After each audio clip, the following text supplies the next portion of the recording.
Bienvenue à l'émission Crois-tu? L'invité que j'ai aujourd'hui a passé une enfance marquée par la mort de ses deux parents et il fut troublé par le comportement inacceptable de son tuteur.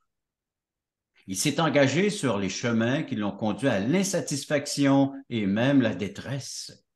Les drogues, l'alcool, les plaisirs du monde ne pouvaient combler sa profonde détresse intérieure. Il se considérait même dans cette période-là de sa vie comme un être perdu sans espoir. Mais un jour, tout a changé. Et c'est sur ce bout d'histoire que j'aimerais poursuivre cette entrevue en vous présentant l'invité d'aujourd'hui, M. Sylvain Larivière. Sylvain, bienvenue à l'émission Crois-tu? Merci beaucoup, Jean, Régent, excusez-moi, ça me fait plaisir d'être Ah avec ben, on m'a vous. déjà appelé Jean pendant des années, mais Régent, c'est mon prénom habituel. Alors, Sylvain, tu vas nous parler un peu de... T'es né où? Ton enfance, ça s'est passé à quel endroit? Je suis né à Bedford, pas tellement loin d'ici, de Granby. Et puis, disons on avait une terre à cette occasion-là. Mon père était fermier, mais pas vraiment fermier dans l'âme. Et puis, il avait ouvert un commerce à Cowansville. Et puis là, ma mère travaillait beaucoup à cet endroit-là. On avait construit une maison, première maison pour la famille. On était déjà 4 enfants à cette occasion-là. Et puis, ma mère, un jour, est venue faire les commissions, comme on disait dans le temps, elle est venue faire les commissions ici à Granby. Et sur ce chemin qui se passe entre Granby et Cowansville, euh, elle a eu un accident. Elle était toute seule dans l'accident, même pas d'autres véhicules impliqués. Elle a perdu la vie. J'avais 4 ans à l'occasion. Et puis, donc, j'avais aussi un frère qui avait 2 ans. Ma soeur en avait 3, j'en avais 4, et j'avais une autre soeur de 6 ans. Fait qu'on se retrouve, les 4 enfants, plus de moment. Et puis, au salon de Mercier, je me rappelle très bien, je regardais ma mère, je me disais, elle dort bien dur, je ne comprends pas. Pourquoi est-ce qu'elle ne se réveille pas? Il y a plein de monde ici, puis on ne comprenait absolument rien de la mort. Et évidemment que la parenté, il trouvait ça assez dur là, de voir les 4 enfants autour de la tombe. Et puis, là, mon père a réorganisé un peu sa vie, à gauche, à droite, essayant de faire du mieux qu'il pouvait. Il avait 28 ans. Ma mère avait 30 ans lorsqu'elle est décédée. Mon père a 28 ans, donc 4 enfants. On est placé un peu partout. Entre 4 ans et 6 ans, je vous garantis, je suis incapable de faire, je suis incapable de faire la chronologie des événements. Tellement qu'on s'est fait promener d'une famille à l'autre. Entre autres, il y avait une Madame Labrec à Brigham qui nous avait gardés, qui était une pure étrangère, même pas parente du tout. Et puis, plein de monde comme ça qui ont contribué à nous élever dans la situation qu'on vivait. Et là, mon père s'en allait se marier euh, le 1er novembre 1964. Il est décédé le 31 octobre 1964, la veille de son mariage. C'était un soir de l'Halloween, et il y a un gars qui est sorti de l'hôtel à Richelieu. Il a frappé mon père, et puis à l'intérieur de la voiture, il y avait non seulement mon père, il y avait aussi ma future belle-mère qui était là, son père à elle, sa sœur à elle et une amie à elle. Donc, dans l'accident, il y a eu 5 morts, dont mon père. Et puis, on s'est retrouvés, donc, du coup, orphelins. On avait, à cette occasion-là, 4 ans, 5 ans, moi j'en avais 6 et ma sœur 8 ans. Disons que ça part assez dur là, pour une famille.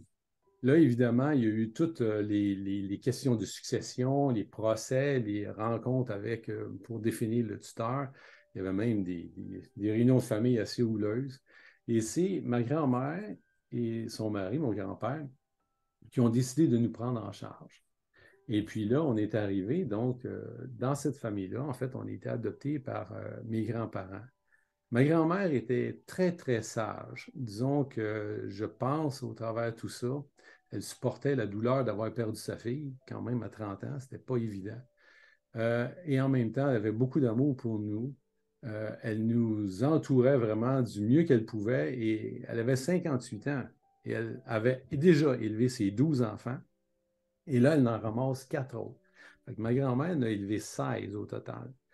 Et puis pour elle, par exemple, à l'âge qu'elle avait, elle se disait, il faudrait peut-être qu'on les rende le plus autonome le plus rapidement possible parce que Disons que la vie, là, pour elle, là, il y en avait combien encore en avant quand tu as 58 ans, puis tu te retrouves avec quatre petits marmots comme ça. Mais elle avait quand même beaucoup d'amour pour nous autres au point de vouloir quand même nous parler de Jésus-Christ. Mais le problème, c'est pas ça, c'est qu'on avait une famille, disons, polarisée. Ma grand-mère avec un grand cœur et mon grand-père, qui avait lui-même été victime de beaucoup de violence dans sa jeunesse, n'a pas été capable de casser le moule. Et cette violence-là, il l'a traîné toute sa vie, même envers ses propres enfants. Et lorsqu'on est arrivé, disons que j'étais comme son target.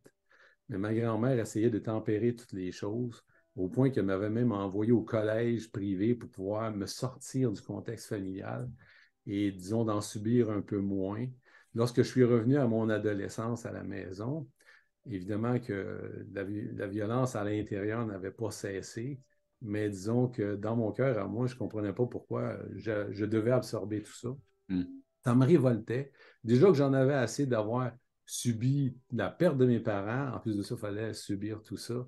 Disons que cette violence-là intérieure que j'avais, cette détresse-là, elle ne faisait que rempirer. Et à l'adolescence, c'est là qu'il va arriver un paquet d'autres choses qui vont se produire, là. Mon cher Sylvain, on va prendre une pause à ce moment bien précis de ton histoire. De savoir que oui, dans toi, il y a de la douleur, de la souffrance. Et comment est-ce que tu vas gérer tout cela en tant qu'adolescent? C'est ce que nous verrons par la suite. Vous rappelez-vous du temps où vous étiez dans ce monde totalement perdu, quand Dieu vous cherchait? Vous souvenez-vous de la joie ressentie au moment où vous êtes passé de l'ombre à la lumière, quand votre raison de vivre par l'amour de Dieu est devenue claire? Allons, levons les yeux, montons sur la montagne pour conquérir. À la gloire de Dieu et au salut des âmes perdues, il est temps de célébrer notre foi.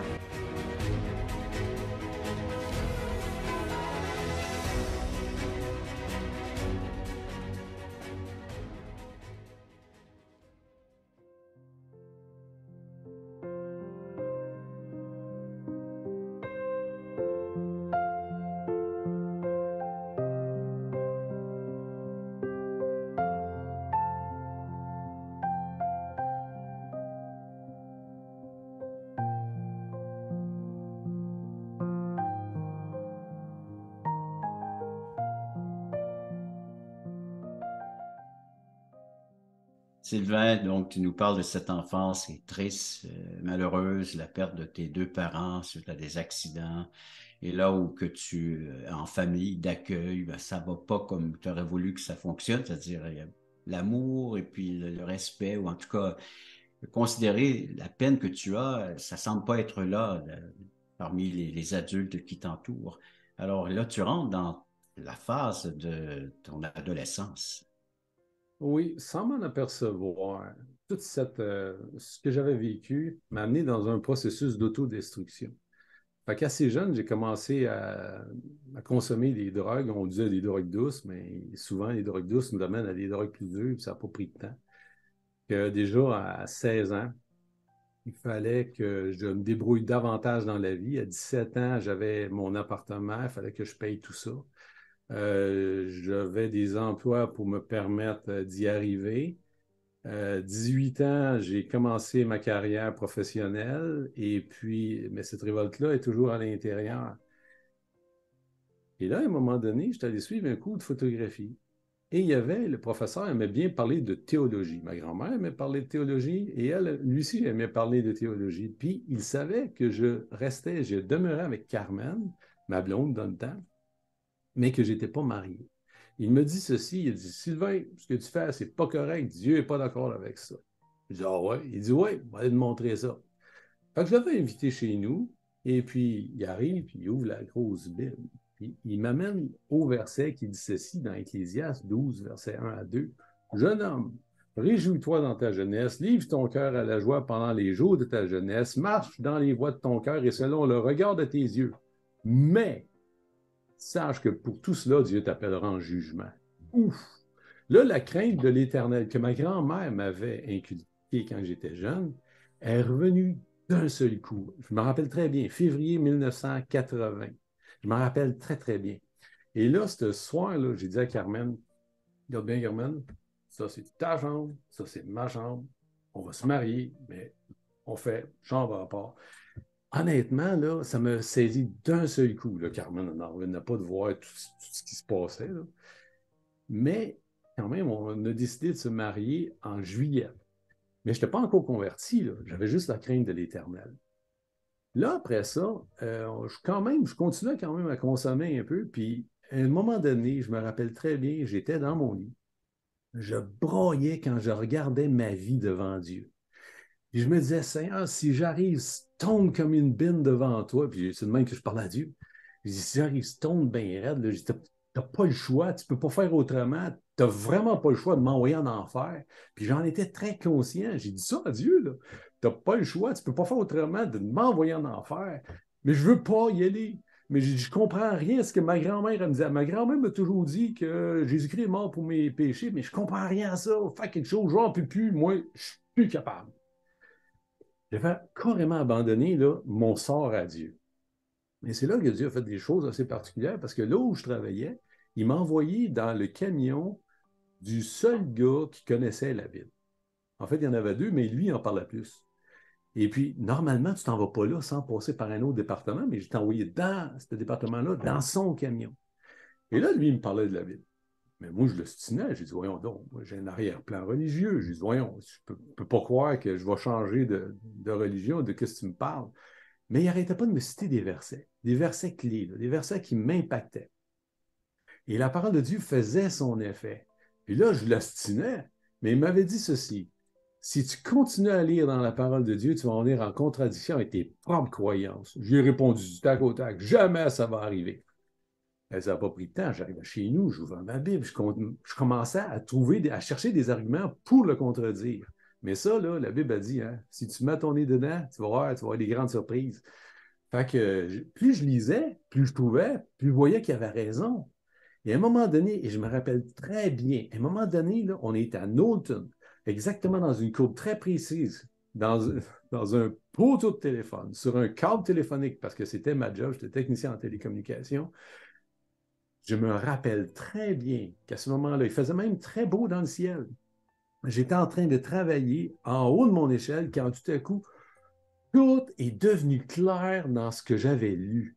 D'un seul coup. C'est comme si Dieu m'avait... Avant, je ne voyais pas, là, puis Dieu me mettait les lunettes, puis il disait, Sylvain, regarde, là, c'est ça que ça veut dire. Je fais un deal avec toi. Si tu crois que tu es un perdu, puis tu as l'air à le savoir, parfait. Maintenant, je vais faire un deal avec toi. Si tu crois ce que tu viens de lire, que Jésus-Christ est mort pour tes fautes, mais pas par tes œuvres que tu vas t'approcher de moi, je vais t'accepter, je vais te sauver, je vais faire de toi mon enfant. Et c'était tellement clair. Je me suis dépêché à descendre en bas, puis j'ai dit au gars qui était avec moi, puis que lui, il attendait presque juste ça d'entendre. J'ai tout compris. Je sais exactement ce que Dieu dit dans sa parole, puis j'ai reçu ce qu'il dit. Et là, j'ai débouillé tout ce que j'avais compris. En fait, cette journée-là, j'étais monté dans mon échelle comme païen et je suis redescendu comme chrétien. C'est vraiment cette journée-là, c'est très, très clair. Là, je revenais à la maison, je parlais à Carmen de ce que j'avais trouvé. Elle réagissait. Non, ouais, Carl vient de capoter, là, lui. Là. Non, c'était clair. Le salut était devenu clair cette journée-là. C'était à peu près 2 semaines avant que je me marie. Et c'était tellement clair que maintenant, je ne pouvais plus contester ce que je venais de lire. Je venais de le voir dans la parole de Dieu, ce que ça disait. Et surtout ce verset-là qui disait ceci. Je ne mettrai pas dehors celui qui vient à moi. Ça, honnêtement, là, quand j'ai lu ça, j'ai dit, parfait, Seigneur. Moi, je m'en vais vers toi, mais là, tu ne sais pas avec qui tu vas prendre. Là. Je suis une méchante tête dure. Là. Moi-même, je suis devenu assez violent. Et puis, c'est comme si le Seigneur me calmait en voulant dire, regarde, ça, c'est pas ton problème. Moi, je les prends, là, je m'en occupe. Toi, regarde bien, fais-moi confiance, tu vas voir tout ce qui va arriver. Et à partir de ce moment-là, tout a tellement changé et assez rapidement. Ça, Sylvain, là, tu vas nous en parler après la pause, ces changements radicaux que tu as vécus et d'avoir pu laisser au Seigneur, malgré l'entêtement qu'il pouvait y avoir, comme tu nous le précises, que Dieu accomplit son œuvre dans ta vie. Le ministère Crois-tu est heureux de t'inviter à une étude biblique en ligne. Plusieurs écoutent régulièrement ces témoignages de conversion qui ont tous un point commun. Ils ont reçu Jésus-Christ en tant que sauveur personnel. Tu as des questions existentielles? Dieu, la vie, où je vais après la mort? Tu veux en savoir plus sur ce salut éternel? En te rendant sur la plateforme croistu.ca, tu trouveras le lien qui te conduira à une étude et partage de l'Évangile selon Jean tous les mardis soirs 20h. Je vous attends grand nombre.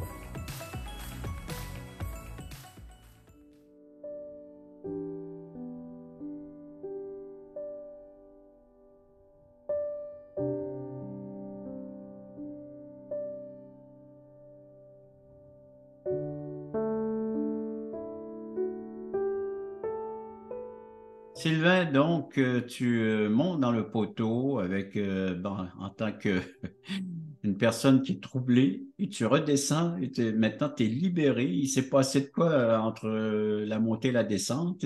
Et puis, peux-tu nous en parler davantage? Tu remettais ta vie entre les mains du Seigneur Jésus. Oui, puis je veux prendre justement une petite histoire qu'il y a dans les évangiles, c'est qu'il y avait un gars crucifié à côté de Jésus-Christ qui, lui, a été crucifié comme païen.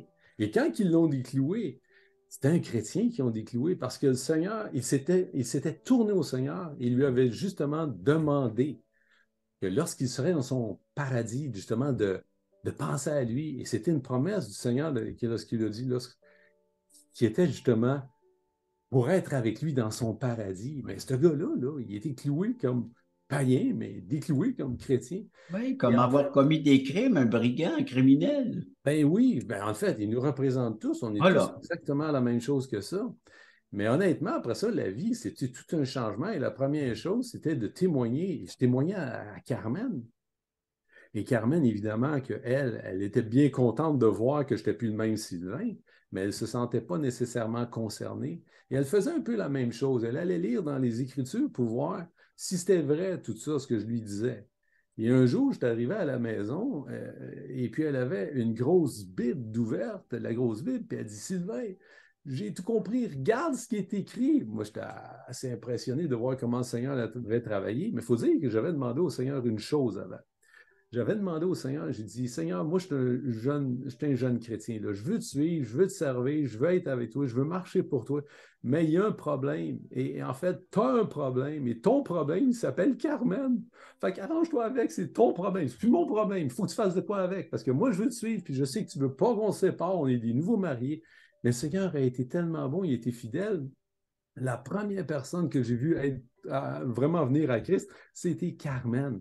Et ça n'a pas pris de temps, je pense que c'est 1 ou 2 mois par la suite. Fait que, après ça, ben, on a entrepris notre marche à deux. On est toujours ensemble depuis maintenant 43 ans cette année.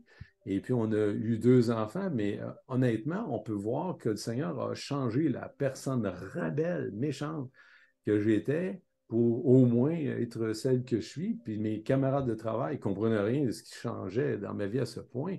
Il y en a même un qui est venu me voir et me disait, Hey Sylvain, si t'arrivais à être toi dans la vie, ça n'a pas d'allure. Tu n'es plus le même gars. J'étais content. Je voulais plus être le même gars qu'avant parce que le même gars était malheureux. Le gars qui était avant, là, il ne le trouvait pas drôle. Mais j'ai eu aussi à apprendre une chose, apprendre à pardonner. Et la première personne que j'ai eu à apprendre à pardonner, ça a été mon tuteur. Mais j'ai appris à pardonner à mon tuteur quand j'ai compris que lui-même avait vécu la même difficulté d'enfance et que dans le fond, là, il avait tout simplement reproduit ce qu'il avait vécu, mais ce n'était pas de sa faute. Mais comment est-ce que je pouvais faire? Est-ce que j'aurais pu vivre sans jamais lui pardonner? Ça n'aurait pas eu de sens. Parce que dans le fond, ce que j'ai connu, moi, c'est le pardon de Jésus-Christ. Il m'a pardonné toutes mes fautes, mais qu'est-ce que j'ai fait, moi, qui ne m'a jamais rien, qui ne m'a pas pardonné? Alors, est-ce que je pouvais retenir ça pour celui qui m'avait élevé? Parce que je sais qu'au fond de lui, là, il nous aimait. Il était juste maladroit dans l'amour et il n'était pas capable d'avoir ce contrôle. Mais je sais qu'au profond de lui, il nous aimait profondément. Ce n'était pas une violence méchante. C'était une violence qui était hors de son contrôle à l'intérieur de lui-même. Mais j'aurais tellement voulu le voir venir à Christ, mais disons que ça, c'était toute une autre histoire. Peut-être je peux en rajouter une chose. C'est que les 3 personnes qui m'ont conduit à Christ, pourtant, Dieu a utilisé 3 personnes et aucun de ces 3-là est sauvé. Parce que j'ai appris, puis c'est vraiment vrai, Dieu peut utiliser des moyens de diffuser sa parole, même si ce n'est pas toujours par ses enfants, puis il peut utiliser d'autres moyens. Et moi, c'est drôle parce que mon prof de photo, ma grand-mère et le gars même qui m'a prêché l'Évangile dans le camion, Ton c'est confrère de travail, là? oui, il connaissait des choses de Dieu, mais ne connaissait pas Dieu. Et c'est toute une différence. Beaucoup de gens croient en Dieu, mais ce n'est pas croire en Dieu qui sauve, c'est de croire Dieu, ce qu'il dit, ce qui est écrit dans sa parole, et non seulement ce qui est écrit dans la parole, mais il faut que tu te l'appropries. Faut que tu prennes ce cadeau. Le cadeau reste un cadeau qui ne sert à rien s'il reste à la table. Dieu fait une offre à toute l'humanité, il le laisse sur la table. Mais moi, je l'ai saisi, cette opportunité, je l'ai pris, je l'ai fait mienne. Mais dans les 3 personnes que je vous ai mentionnées tantôt, aucun s'était approprié ce cadeau-là. Il le savait. Ma grand-mère savait des choses de Jésus-Christ. Elle pouvait tout me dire le salut, mais ça ne l'était pas approprié. Et pour ça, ça demande de l'humilité. Il faut vraiment changer d'idée, la repentance. Je me trompais. Et souvent, c'est l'orgueil qui nous empêche de faire ce premier pas. Mais il faut d'abord reconnaître qu'on s'est trompé et que j'ai été trompé, mais que face à la vérité, elle doit être saisie et se l'approprier. La foi, c'est ça, c'est de prendre Dieu pour vrai. Et c'est pas juste de savoir ce que Dieu dit, c'est de faire en sorte que ce qu'il a dit devienne efficace dans ta vie. Et c'est quand même paradoxal de dire ça, et c'est assez lourd quand je dis ça, puis c'est vraiment avec avec la profondeur de mon cœur que je dis, c'est dommage, mais ces 3 personnes-là auraient dû s'approprier le message et ça aurait fait 2 des enfants. Parce que la Bible a dit, à ceux qui l'ont reçu, à ceux qui croient en son nom, elle a donné le pouvoir de devenir enfants de Dieu. Et nous sommes enfants de Dieu par l'action du Saint-Esprit. Moi, le Saint-Esprit me frappé, pas autour de téléphone en haut, mais c'est devenu clair, Il y a eu précis. un choc, mais venant de Ah, l'Esprit Saint. Hein? je disais souvent, je rétablissais la communication à l'horizontale, mais Dieu se chargeait de rétablir la verticale. Oh, ben c'est Ça, là-dessus qu'on va prendre une pause, mon cher Sylvain. Alors, tout ça, c'est une question de foi, si je comprends oui, bien. Et oui. ben après la pause, j'aimerais que tu nous reviennes et tu nous parles davantage comment on peut posséder le salut que Dieu nous offre. Alors, après la pause. Certainement. Le voici, ce merveilleux cadeau. Nous vous offrons un livret d'environ 20 pages qui a comme titre Passeport pour le ciel. Très bien illustré. Un enfant le pourrait saisir, comprendre la portée du message. Nous vous l'offrons tout à fait gratuitement, sans aucun déplacement de votre part. Vous pouvez nous appeler, vous pouvez aller sur notre site croixtu.ca, faire des demandes, mais il sera livré à la maison, chez vous. Alors donc, juste en faire la demande, il sera livré gratuitement à la grandeur du Québec, grandeur du Canada, à tous ceux qui voudront le recevoir, qui va vous expliquer comment avoir un passeport pour entrer au ciel. Et cela pour l'éternité. Sylvain, quelle façon donc de dire que ta vie a vraiment été bouleversée, changée, chambardée par l'amour de Dieu que tu as accueilli un jour dans ta vie.